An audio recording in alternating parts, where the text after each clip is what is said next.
धाकड़ खबर, बेखौफ जुबान, बेबाक अंदाज।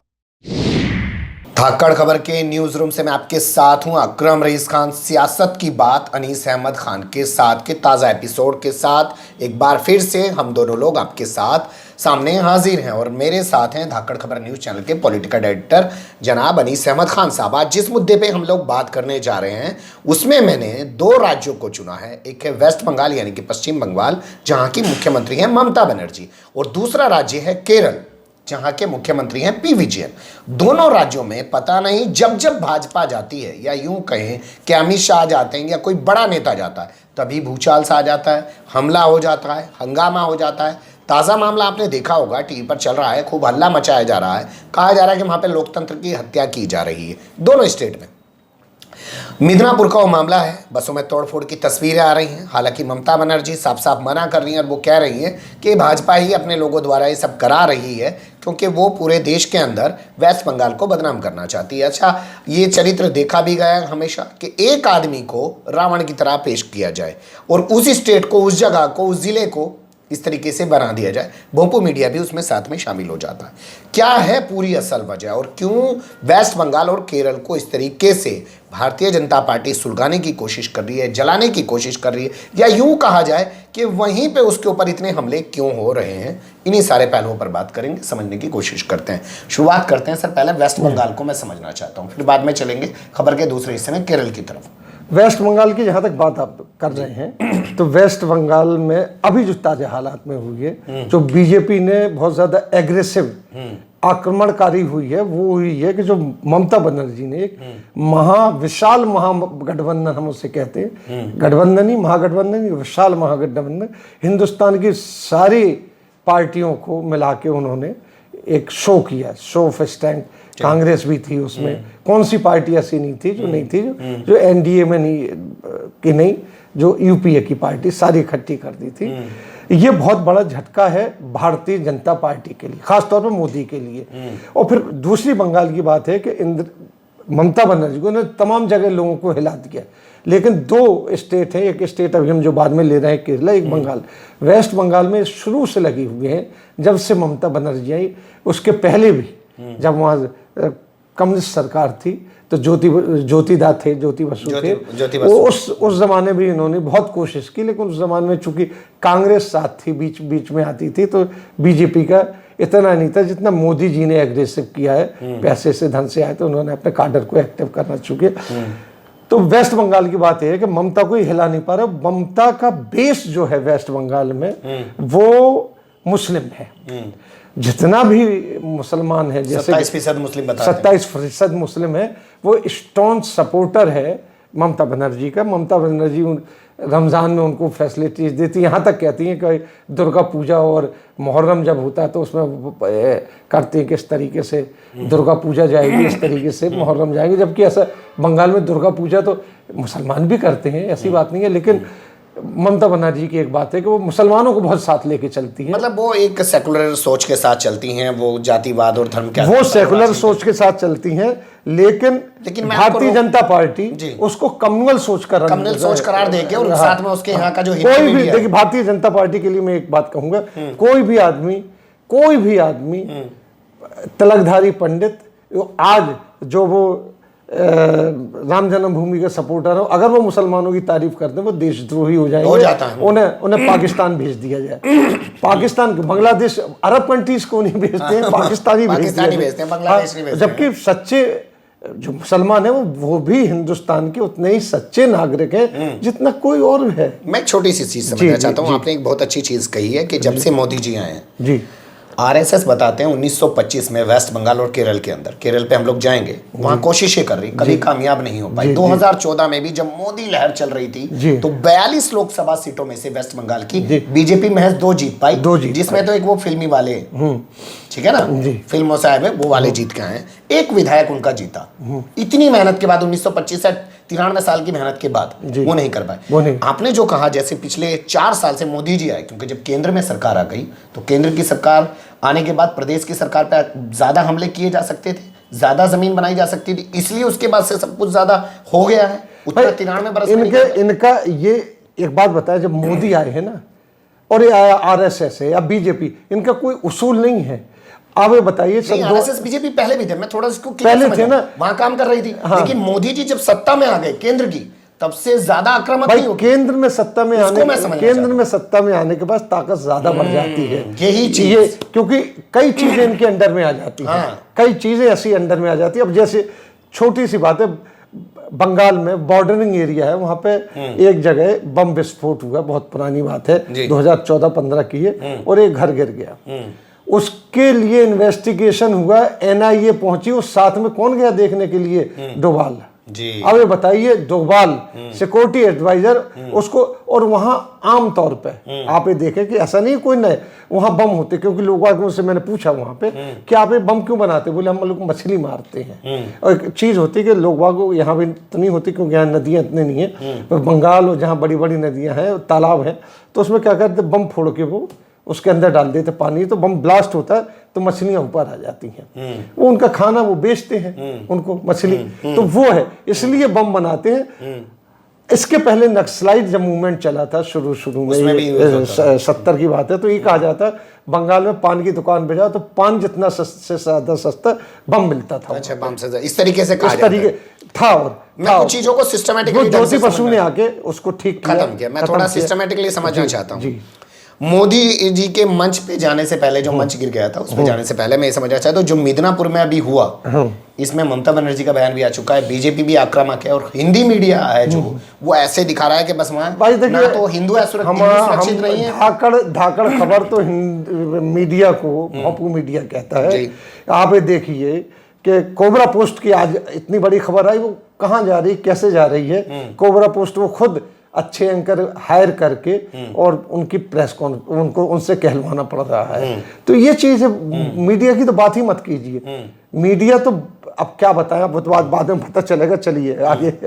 नहीं तो इसे कैसे देखते हैं, जो मिदनापुर वाला इंसिडेंट है कि अमित शाह की रैली से जो कार्यकर्ता लौट रहे थे उन पे हमला हो गया? पहली बात तो मैं साहब कहूंगा, आप हंसेंगे कि इनको स्वाइन फ्लू हुआ था, एम्स में भर्ती हुए थे, थोड़े से ठीक हुए तो मिदनीपुर क्यों गए? ये नहीं, उस वक्त तो मालदा गए थे। उसके बाद तबीयत बिगड़ गई थी। हाँ, फिर हम क्यों आप ये कोर्ट जा रहा है, कचहरी जा रहा है, सुप्रीम कोर्ट जा रहा है, सिर्फ ये एक ही करने के लिए कि रैली हो जाए वहां पे?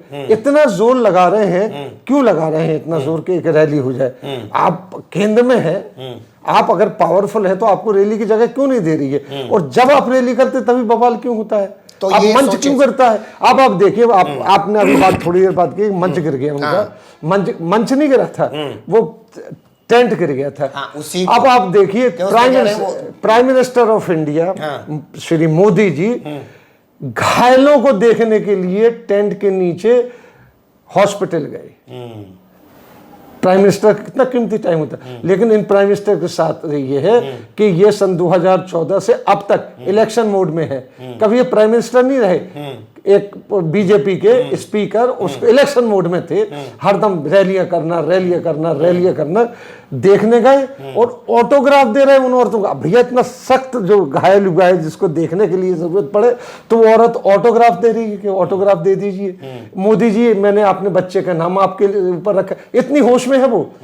बाद में राज खोला वो सारे कार्यकर्ता थे इनके। ठीक है, पूछने कहने वाले तो कहते भाई मोदी का भाषण तो कार्यकर्ता ही देखने जाएगा, और क्यों हल्ला मचाते कि पूरे हिंदुस्तान में सुनने आता है? क्यों हल्ला मचाते हैं ये चीज? वो मोदी जो लगता है वो भी रिकॉर्डेड है।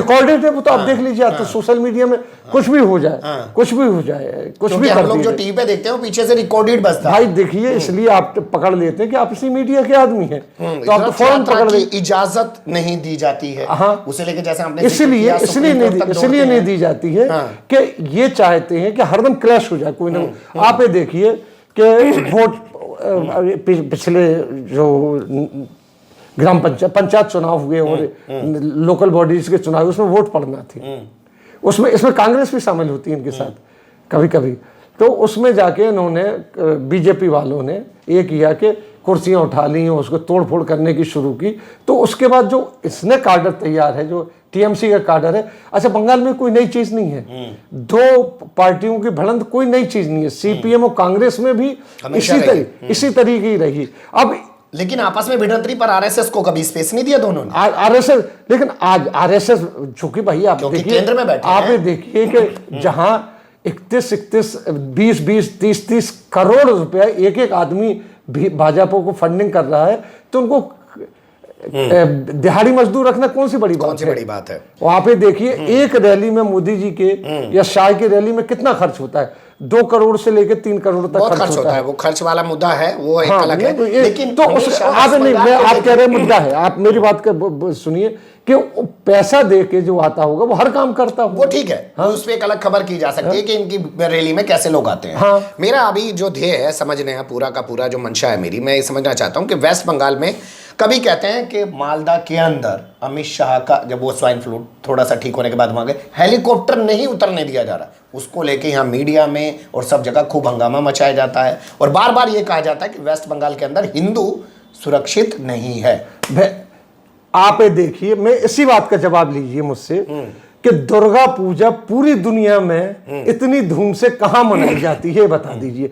घर घर में दुर्गा विराजती हैं और पूरी शान से एक हफ्ते तक दुर्गा पूजा होती है, जिसमें हिंदू मुसलमान सारे लोग इन्वॉल्व होते हैं। हेलीकॉप्टर उतरने को नहीं, सुरक्षित ये बात बाहर है, सुरक्षित नहीं है हिंदू, तो उससे ज्यादा क्या होगा। वहां गंगा का घाट, जहां इनकी सरकार नहीं है वहीं वहीं हिंदू असुरक्षित। जब से सत्ता में वैसे केंद्र में आए। अब आपको एक बात और बताएं, मध्य प्रदेश में भी असुरक्षित नहीं रहे, बताएंगे हम लोग आगे।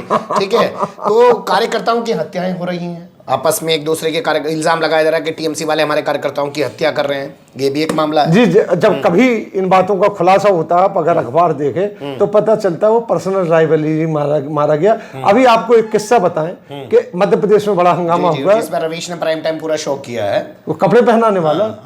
हाँ, तो अब देख लीजिए, वो भागा फिर रहा है अब दूसरे को मार के इंश्योरेंस का पैसा पाने के लिए जी ड्रामा रच रहे बीजेपी। उस पर हम एक अलग से खबर आपके सामने करेंगे।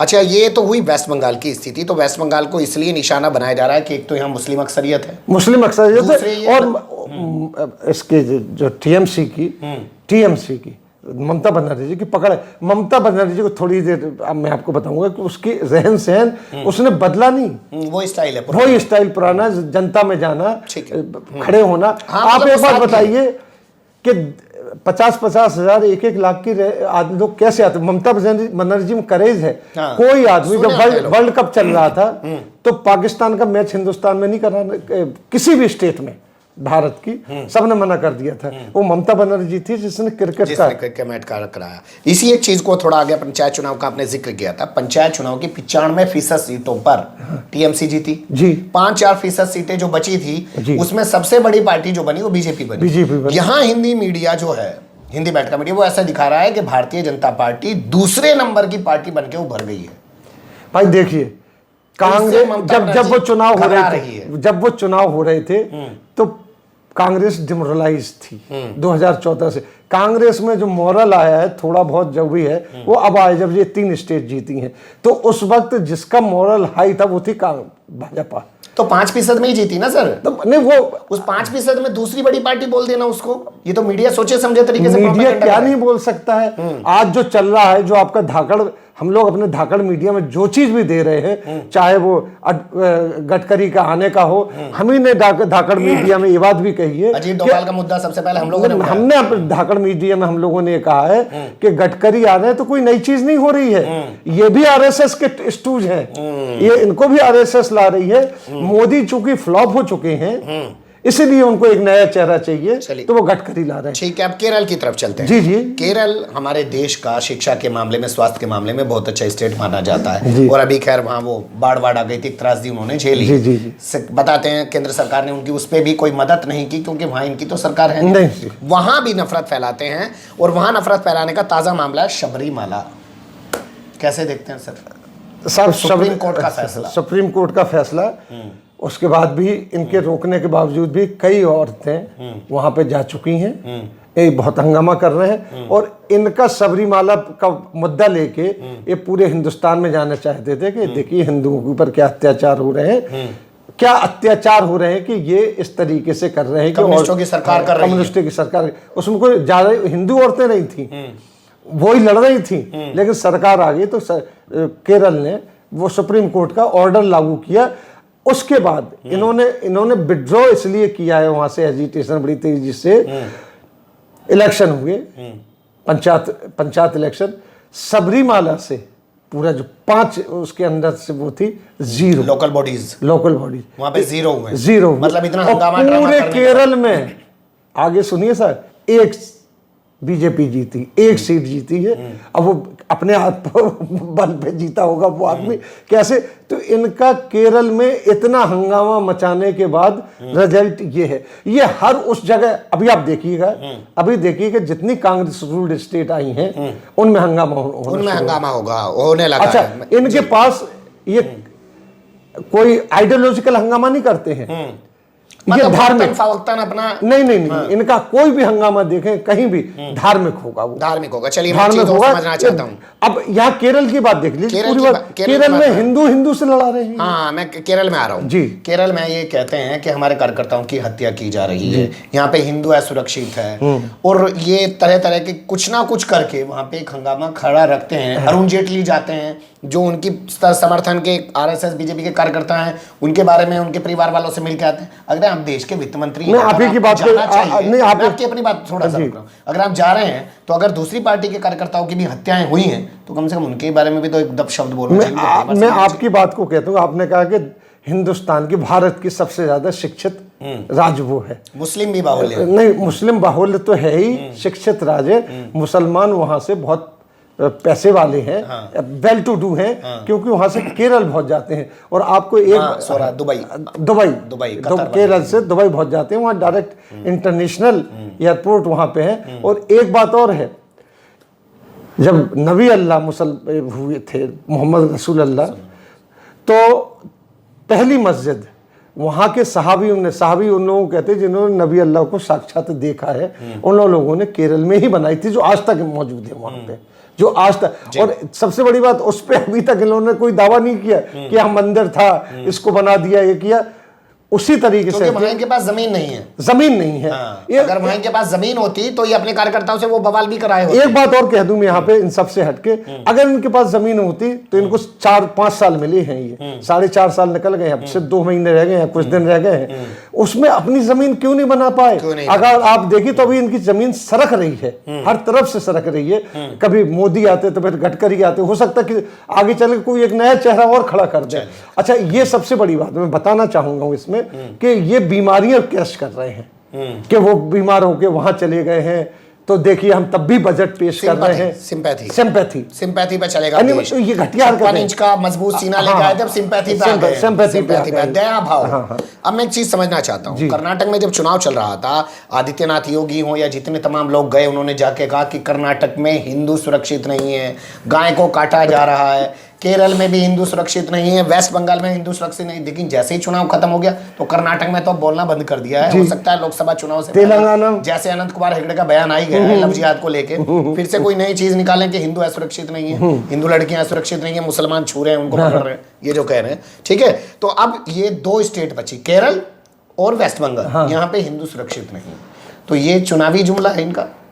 भाई, ये हमने अभी आपसे कहा ना कि ये कोई आइडियोलॉजिकल मुद्दा, कोई विकास का मुद्दा लेके नहीं आते हैं कि इस वजह से हम इनका अपोज कर रहे हैं। ये धार्मिक मुद्दे लेके आते हैं। ये बताइए, धार्मिक मुद्दे लेके क्यों आते हैं? लोगों के जज्बात से उनकी बुद्धि। श्री राम मंदिर ये बनाना चाहें, अधिकृत जमीन अब ले रहे हैं ये, अब इन्होंने दावा किया है, उस पे खबर करेंगे। हाँ, करेंगे, लेकिन दर्शकों को बताइए अब उन्होंने दावा क्यों किया। पहले जो अधिकृत जमीन पड़ी थी, विकास की हवा निकल के पैदा नहीं हुआ विकास, तो वो बताना चाहते। देखिए, हम अधिकृत जमीन मांग रहे हैं, कोर्ट, अरे कोर्ट किसका है? कोर्ट तो सरकारी, कोई मुसलमान तो नहीं है, उसको हिंदू मुसलमान क्यों लेके आते?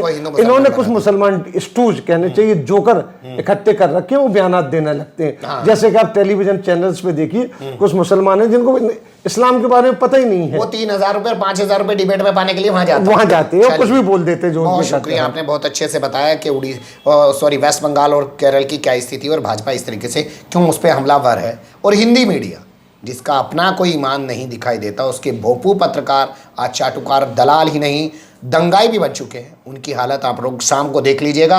ऐसे साबित करते हैं कि वेस्ट बंगाल में कोई कानून, जबकि सुप्रीम कोर्ट ने भी मना कर दिया कि रथ यात्रा की भाई इजाजत वो देखिए ना, नहीं देंगे। साधुओं को वो करते हैं, जज्बाती करते हैं। कैसे आपको गुस्सा नहीं आ रहा गुस्सा नहीं है? गुस्सा नहीं आ रहा आपको? महाराज जी ऐसे करते हैं। चलिए, तो कैसी लगी आपको ये कोशिश? कमेंट्स के रूप में आप लोग अपनी राय दे सकते हैं। खबर को लाइक कर सकते हैं, चैनल को सब्सक्राइब कर सकते हैं और ज़्यादा से ज़्यादा हमारी खबरों को शेयर कर सकते हैं। फिर ऐसे ही किसी सुलगते हुए, उलझते हुए मुद्दे लेकर हम आपके सामने होंगे हाजिर। फिलहाल अभी हमें दें इजाज़त।